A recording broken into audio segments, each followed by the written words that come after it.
Travis Pastrana launched off a metal ramp at the 2006 X Games in Los Angeles and landed the first double backflip on a motorcycle in competition, a moment that stunned the entire arena.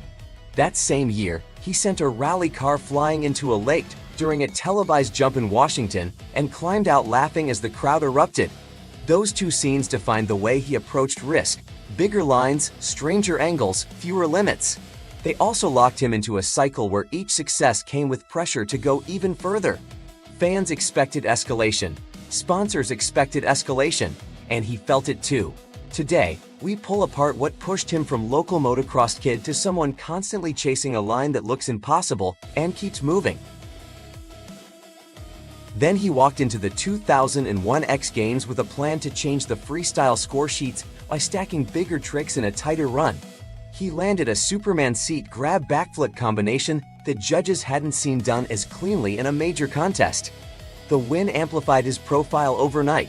It also raised the bar for every rider behind him and transformed freestyle motocross into a trick-by-trick arms race.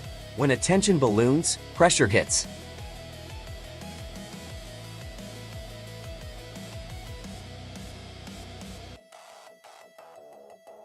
He turned to training sessions in Maryland, where he built home ramps tall enough to scare seasoned pros. Riders who visited said the compound felt like a lab mixed with a carnival. The custom foam pit became the testing ground for flips, spins, and transfers that would later headline Nitro Circus shows. That setup let him try high-risk ideas without the concrete consequences. It also fed the belief that the next innovation was just one jump away.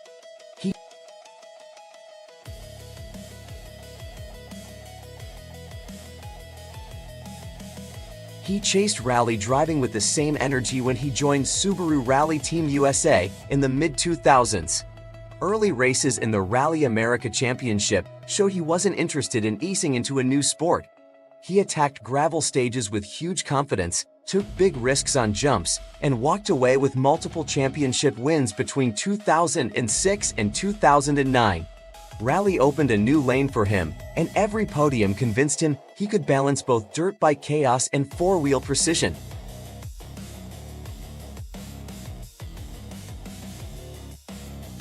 During the 2010s, he hit the Red Bull straight rhythm with runs that blended motocross timing and freestyle aggression.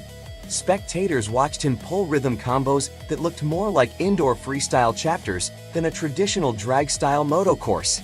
This willingness to blend disciplines confused some purists but thrilled crowds. And that reaction pulled him deeper toward hybrid events where boundaries didn't matter.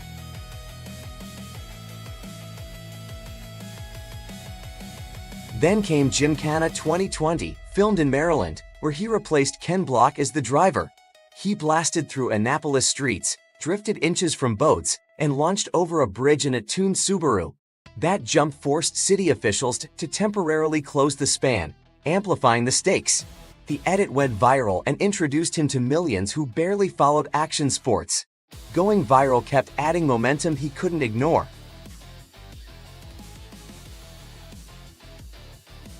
He mixed base jumping into the Nitro Circus world in the early 2010s, throwing front flips off cliffs in Utah. Those jumps leaned heavily on timing, misjudged the push or wind, and the risk spikes. Crew members said the planning sessions took longer than the jumps themselves. Every safe landing made the group more ambitious. That ambition shaped the identity of Nitro Circus for years.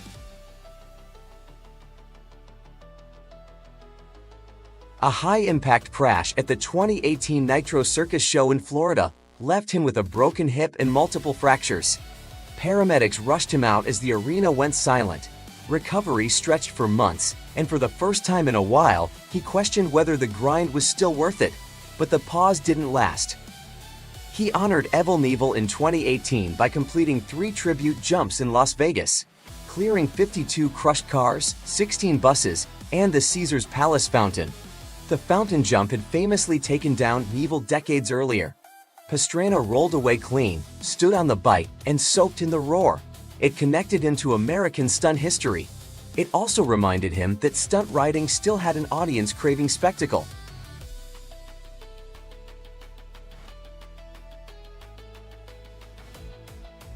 He tested electric dirt bikes at events around 2019 as companies pushed new options. The instant torque hit him differently, and he commented publicly about how these bikes could reshape freestyle sessions. The tech opened new possibilities for ramp spacing and indoor shows. Freestyle riders around him began to experiment too. Momentum shifted toward a new era.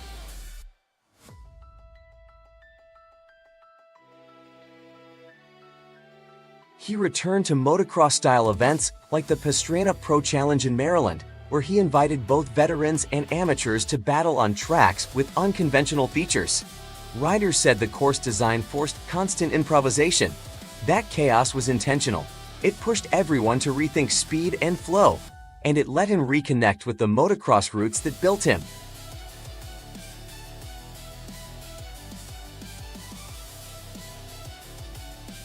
A harsh crash during base training in Puerto Rico in the early 2020s forced another round of surgery. Doctors pinned bones and cautioned him about long-term mobility. Medical teams warned that repeated trauma raises recovery times. But as soon as he could walk without support, he rejoined planning calls for upcoming Nitro tours. It was the familiar loop: injury, recovery, renewed push. He launched new Nitro Circus live stops across Europe and Australia in the early 2010s, where crowds packed stadiums to see record attempts and tandem stunts. These tours became a massive engine for his career. They brought global visibility and set up dozens of athletes for breakout moments. Nitro wasn't just a show, it became a proving ground.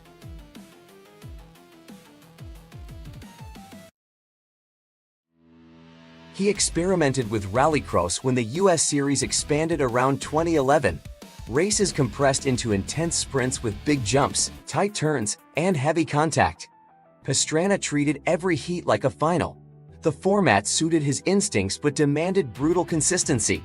Finishing clean mattered as much as speed. That lesson carried into his later driving projects.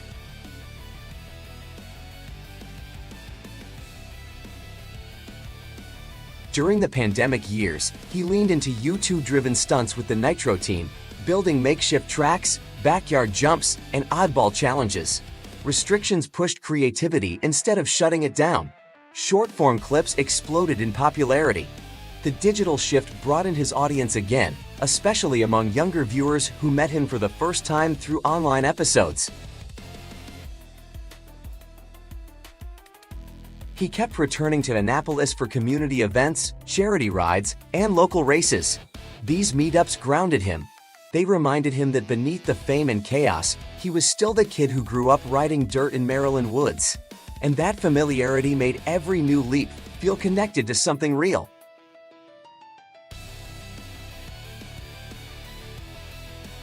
He moved into event creation and mentorship roles, helping outline competition formats and giving younger riders guidance about handling fame and pressure. He pushed them to focus on safety planning and stunt progression. That role expanded his influence behind the scenes, and it hinted at where his energy was shifting next. Across every turn in Travis Pastrana's story, one pattern repeats. He sees a ceiling, finds a new angle, and hits it faster than people expect. The arenas change, the vehicles change, the stakes change, but the underlying rhythm stays the same. He builds spaces where experimentation is normal, risk is calculated, and failure is part of the loop. Injuries slow him, wins accelerate him, and curiosity keeps dragging him into new challenges. That consistent push, on ramps, in cars, off cliffs, and inside planning meetings, shaped his entire arc, and it still shapes everything around him. The jumps get bigger, the ideas get stranger, and he keeps moving,